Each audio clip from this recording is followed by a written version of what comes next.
Assalamualaikum warahmatullahi wabarakatuh. Di sini kami dari Prodi Gizi kelas B dari kelompok 2 yang beranggotakan Intan Kurnia Muharromah, Kansa Fitri Mutia, Khairunisa Azkia Rahma, Laila Nur Komala, Mesifa Putri Anjani, dan Rania Farid Basumbul. Di sini kita akan mempresentasikan tentang heksosa monosfosfat. Heksosa monosfosfat atau biasa yang lebih dikenal dengan jalur HM-Shun merupakan percabangan penting dalam metabolisme glukosa yang menghasilkan ribosa dan NADPH.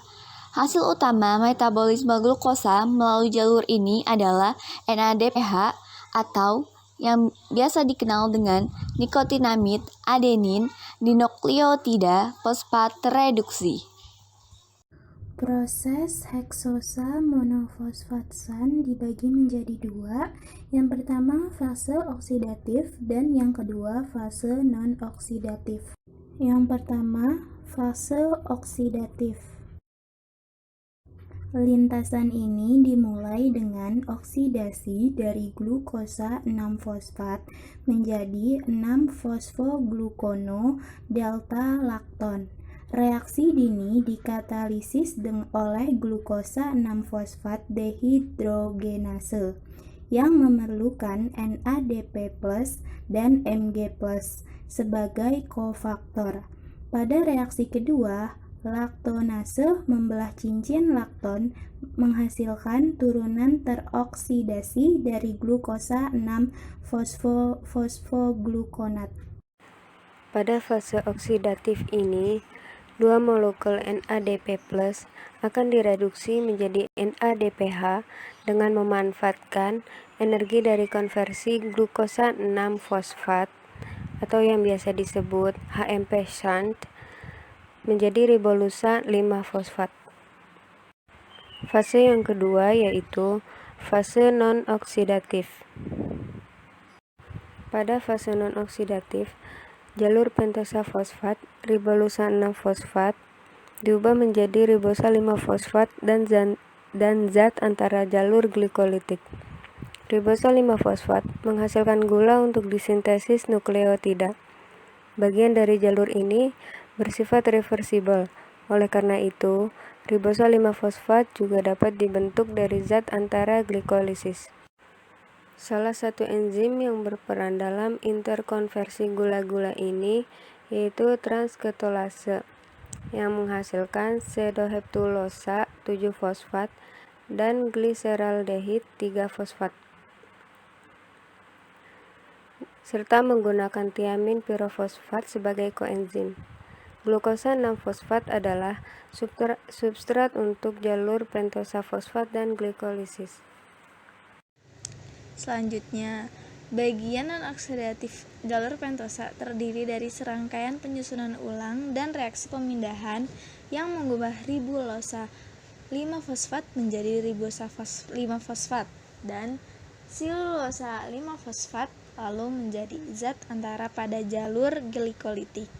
Enzim yang terlibat pada bagian non-oksidatif ini adalah epimerase, isomerase, transketolase, dan transaldolase.